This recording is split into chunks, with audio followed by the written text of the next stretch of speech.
जहां दुनिया भर में खतरनाक महामारी फैल चुकी थी। इसका कोई इलाज नहीं था, बस बीमार लोगों से खुद को दूर रखना ही एक हल था। ऐसे में कुछ वैज्ञानिकों को ब्रिस्टल के करीब जंगलों में अजीब चीजों का पता चला, तो मालूम करने के लिए कुछ वैज्ञानिकों को वहां भेजा गया, मगर बाद में उनका कोई पता ना चल सका। जानेंगे क्या हुआ उनके साथ। चैनल को सब्सक्राइब करना ना भूलें। फिल्म की शुरुआत एक ऐसे सीन से होती है जहां जंगल में कोई पत्थरों को तोड़ रहा था और फिर उन पत्थरों के छोटे छोटे टुकड़े वो जंगल के अलग अलग जगहों में दफना देता है। इसके बाद हमें मार्टिन लॉरी नामी एक वैज्ञानिक दिखाया जाता है जो इसी कहानी का मेन कैरेक्टर है। वो इन जंगलों में आया था। जंगल की सीमा पर ये एक चौकी थी। ये क्वारंटीन जोन था क्योंकि बाकी दुनिया खासकर शहर अब सुरक्षित नहीं थे और ऐसे वीरान जगहों पर हर किसी का आना मना था। मार्टिन एक खास काम से यहाँ आया था। जो वैज्ञानिक खोज के लिए भेजे गए थे उनसे कोई खबर नहीं मिली और सरकार को यहाँ के उपजाऊ जमीन पर रिसर्च करनी थी क्योंकि ये कुछ ज्यादा ही उपजाऊ थी और जैसे कि अब खाने की कमी आ चुकी है तो उन्हें ऐसा कोई तरीका चाहिए जिससे सरकार बाकी बचे इंसानों के खाने की कमी को पूरा कर सके।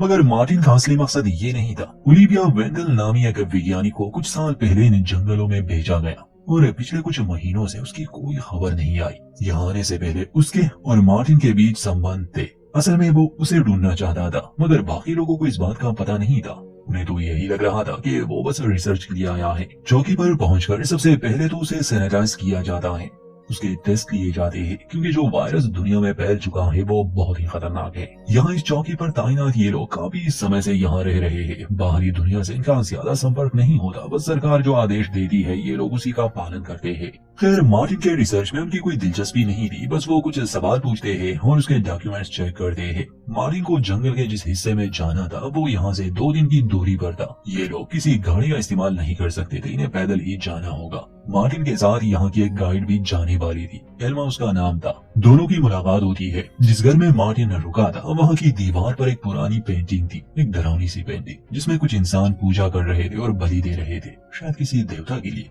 वहाँ लिखा था पेरन फ्लिक। इसके बारे में मार्टिन एल्मा से पूछता है तो एल्मा बताती है कि ये बहुत ही पुरानी कहानी है, इसे जंगल की आत्मा कहते हैं और पुराने जमाने में लोग इसकी पूजा किया करते थे। आजकल ये कहानी बच्चों को सुनाई जाती है। फिर ये तो साफ था कि मार्टिन और एल्मा को इस सब पर कोई विश्वास नहीं था, और हो भी क्यों। दोनों की कुछ बातें होती है। बाद में मार्टिन के टेस्ट रिजल्ट भी आ गए जो साफ थे। मार्टिन वहाँ के एक आदमी से पूछता है कि जो लोग जंगल में गए यानी खो गए उन्हें ढूंढने के लिए जीपीआरएस का इस्तेमाल क्यों नहीं किया गया। तो वो बताता है कि वहाँ नेटवर्क काम ही नहीं करता। जो लोग गए थे वो बिना गाइड के थे। जंगल में भटक जाना इंसान पर एक अजीब सा डर हावी कर देता है। उनके साथ भी यही हुआ होगा। मार्टिन जंगल की ओर देखता है और कहता है कि मुझे तो ये जंगल इतना खतरनाक नहीं लग रहा।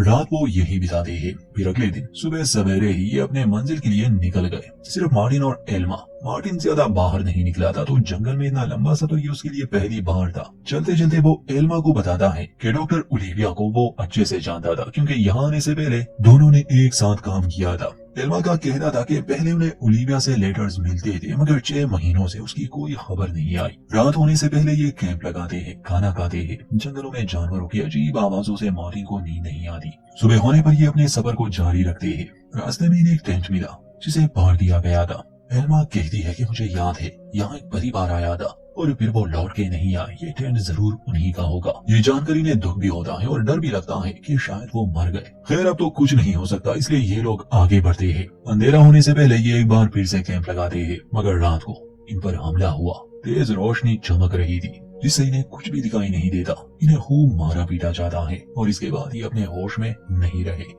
अगले दिन जब इन्हें होश आया तो इनके कैंप को तबाह कर दिया गया था। बहुत सा सामान गायब था, यहाँ तक कि इनके जूते भी। इसमें कोई शक नहीं कि असल में ये काम किसी इंसान का ही हो सकता है। सिर्फ इन्हें लूट लिया गया था, बाकी ये ठीक थे। अब बिना सामान और जूतों के ये आगे बढ़ते हैं मगर चलते चलते मार्टिन का पैर जख्मी हो गया, इन्हें रुकना पड़ा। एल्मा उसके पैर को बांध देती है, उसके लिए बैसाखी की जगह एक लकड़ी ढूंढ कर देती है। ये लोग फिर से चलने लगे। कुछ आगे जाने पर इन्हें बड़ा अजीब महसूस हुआ क्योंकि बिल्कुल खामोशी थी। किसी भी जानवर, पक्षी, यहाँ तक कि हवा की भी आवाज नहीं आती। और फिर ठीक सामने इन्हें एक आदमी दिखा। वो इनके करीब आता है। डर भी लग रहा था इन्हें क्योंकि अब किसी पर भरोसा नहीं किया जा सकता। ये आदमी अपना नाम जैक बताता है और ये भी कहता है कि मैंने तुम लोगों को आज सुबह देखा मगर मुझे पता था कि तुम डर जाओगे, इसलिए मैं सामने नहीं आया। मगर फिर जब मैंने तुम्हें लंगड़ाते हुए देखा तो मैं खुद को रोक नहीं पाया। मेरे पास कैंप में कुछ जूते हैं, अगर चाहो तो मैं मदद कर सकता हूँ। ना चाहते हुए भी एल्मा और मार्टिन को उस पर भरोसा करना पड़ा। जैक उनसे यहाँ आने की वजह पूछता है तो एल्मा बताने से इनकार करती है, जिस पर जैक कहता है कि अगर तुम नहीं बताओगी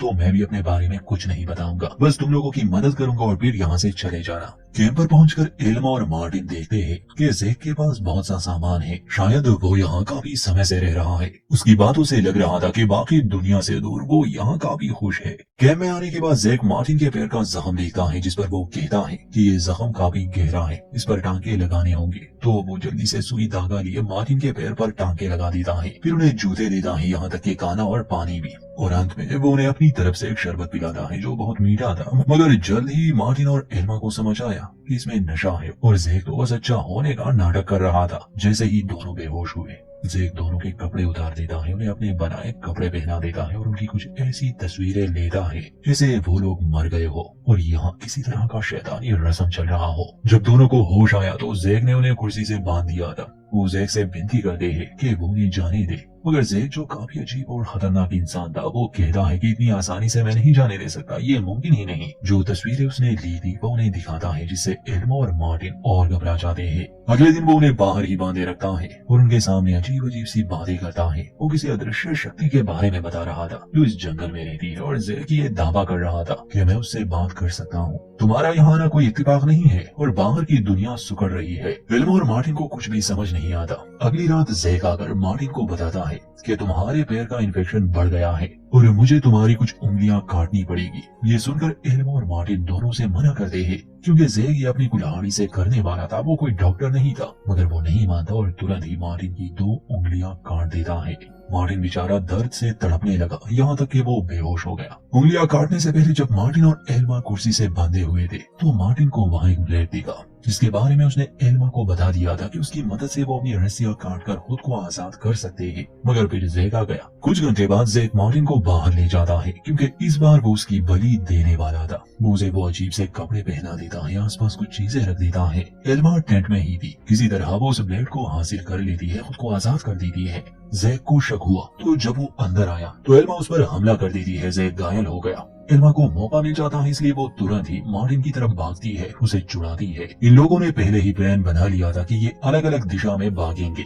ये ऐसा ही करते हैं। जैक जख्मी हालत में उठता है और एल्मा को पकड़ने की कोशिश करता है। इस बीच मार्टिन को भी यहाँ से दूर भागने का मौका मिला। जैक एल्मा को तीर से निशाना बना रहा था। उसकी जान बचाने के लिए मार्टिन जैक को आवाज देता है कि मैं यहाँ हूँ। पागल जैक एल्मा को छोड़कर उसके पीछे चला गया। अब मार्टिन उसे जंगल में छुपने की कोशिश कर रहा था और जैक हाथ में कुल्हाड़ी लिए उसे मारने की। मार्टिन को वहाँ कुछ लाइट्स नजर आई और माइक भी, तो वो माइक में मदद के लिए आवाज लगाता है। फिर उसे कुछ दृश्य भी दिखाई दिए, मगर खुशकिस्मती से वो जैक के हाथ नहीं आया। उसे एक सूट पहने औरत ने बचा लिया। ये औरत और कोई नहीं बल्कि ओलिविया थी, जिसकी तलाश में मार्टिन यहाँ आया था। ओलिविया जल्दी से मार्टिन को अपने कैंप ले जाती है, मगर उसे एल्मा की चिंता थी, इसलिए वो उसे ढूंढने बाहर आया और खुशकिस्मती से वो उसे मिल जाती है। ओलिविया उनकी मदद करती है और ये जानकर उसे बहुत बुरा लगा कि ये सब जैक ने किया। मार्टिन बताता है कि भागते समय मैंने कुछ लाशें भी देखी, वो एक कातिल है। मार्टिन ओलिविया से वजह पूछता है कि उसने किसी से संपर्क क्यों नहीं किया, तो ओलिविया बताती है कि अब हालात बदल गए। मैं यहाँ इतनी व्यस्त रही कि कोई संदेश भेज ही नहीं पाई। मुझे यहाँ कुछ मिला है, कुछ ऐसा जो सब कुछ बदल देगा, और पिछले कई महीनों से मैं बस उसी पर काम कर रही हूँ। मार्टिन का जख्म देखकर वो कहती है कि इसे दागना होगा। बदकिस्मत मार्टिन को एक बार फिर से दर्द सहना पड़ा। बाद में पता चलता है कि असल में जैक ओलिविया का पति था। अब वो यहाँ नहीं आता तो शायद ये लोग यहाँ सुरक्षित है। ओलिविया इस कहानी को थोड़ा और भी अच्छे से समझा देती है। वो कहती है कि मुझे यहाँ एक पत्थर मिला है, एक अजीब सा पत्थर। जंगल में हर जगह मैंने सेंसर लगाए हैं और काफी जगहों पर माइक्स भी। मुझे लगता है कि ये पेड़ बातें करते हैं। मुझे नहीं पता ये क्या है, मगर उस पत्थर में ऐसी कोई शक्ति है जो हमसे बात करना चाहती है। मैं काफी महीनों से इन आवाजों को रिकॉर्ड कर रही हूँ। ये गलत पैटर्न में होती है। मैंने एक भाषा भी तैयार कर ली है। वो कुछ आवाजें मार्टिन को भी सुनाती है, क्योंकि वो खुद एक वैज्ञानिक था तो समझ सकता था कि आवाजें अलग है। ये शक्ति है या क्या ये तो नहीं पता, मगर जैक और ओलिविया पूरी तरह से इसकी तरफ आकर्षित हो गए थे। ओलिविया का कहना था कि जैक भी मेरे साथ यहाँ था। हम दोनों ने ये प्रयोग शुरू किए मगर जब हमें उस पत्थर का पता चला, आसपास हमें कुछ चिन्ह मिले, यहाँ तक कि एक प्राचीन किताब भी, और अनुवाद करने के बाद हम जान गए कि ये साइंस से परे है। इसलिए ज़ेक ने मेरा साथ छोड़ दिया। वो जादू जैसी बातों को मानने लगा और अब वो उस शक्ति की पूजा करता है, उसे खुश करने में लगा रहता है। यही वजह है कि वो तुम्हें मारना चाहता था। असल में वो तुम्हारी बलि देने वाला था, मगर मैंने विज्ञान की मदद से जानने की कोशिश की और अब मैं बहुत करीब पहुंच गई हूँ। शायद मुझे वो जवाब मिल जाए कि आखिर ये हमसे क्या कहना चाहती है। जान सकूंगी मैं कि आखिर इसमें क्या राज छुपा है। ये सारे पेड़ पौधे, हर चीज एक दूसरे से संपर्क में है, मानो जैसे कोई विशाल नेटवर्क हो। ये सब सुनने के बाद एल्मा मार्टिन से अकेले में बात करती है, समझाती है कि देखो, मुझे इस औरत पर भरोसा नहीं, ये भी ज़ेक की तरह अजीब बातें कर रही है, शायद दोनों मिले हुए हो। हमें यहाँ से निकलना होगा और इसे भी साथ ले जाना होगा। मार्टिन एल्मा की बात मान लेता है और ओलिविया को मनाने की कोशिश करता है, मगर ओलिविया यहाँ से जाने वाली नहीं थी और वो एक अजीब बात बताती है। वो मार्टिन से पूछती है कि तुम्हें यहाँ आने पर मजबूर किया गया है, तुम्हें लग रहा है जैसे तुम यहाँ आना चाहते थे, मगर ऐसा नहीं है। ये ख्याल किसी बीज की तरह तुम्हारे दिमाग में डाला गया है। यहाँ आने से पहले तुम्हारे कान बजे थे। तो मार्टिन जवाब देता है कि हाँ। ओलिविया कहती है कि मेरे और ज़ेक के साथ भी ऐसा ही हुआ था। असल में उसका इशारा उसी शक्ति की तरफ है जो इस जंगल में है। इन्हें यहाँ लाने के पीछे राज क्या है ये अभी तक पता नहीं चलता। खैर मार्टिन फिर भी उसकी बात नहीं मानता। वो और एल्मा यहाँ से जाने का फैसला करते हैं, मगर इससे पहले कि दोनों यहाँ से निकल पाते, जंगल की जमीन से एक धुआं निकलता है, एक तरह की गैस जो इस कैंप के चारों ओर थी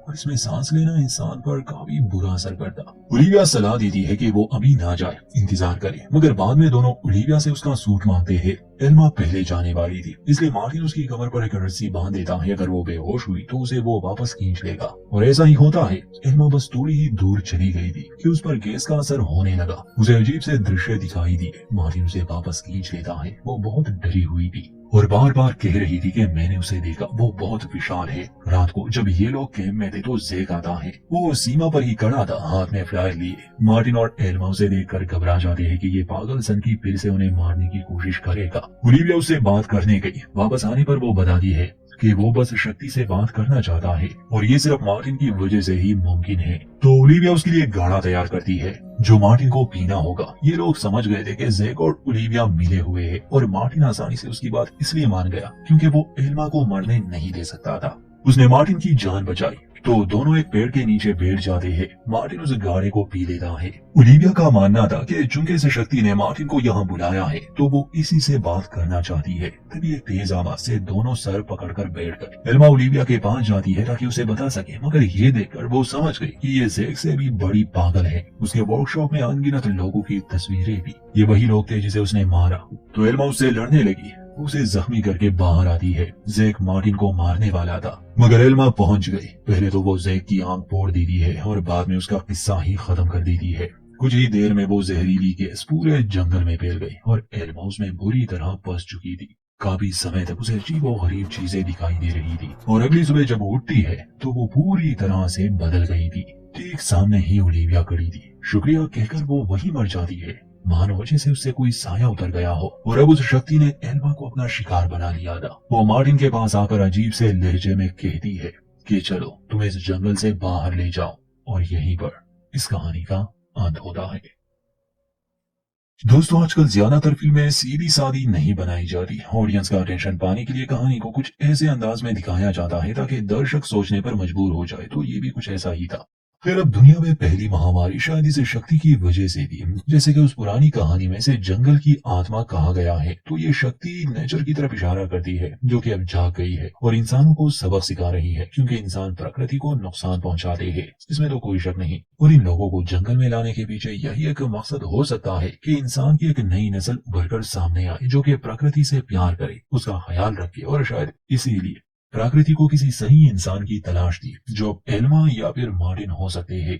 उम्मीद करते हैं हमारी वीडियो आपको पसंद आई होगी। चैनल को सब्सक्राइब करना ना भूले और अपनी राय जरूर दें।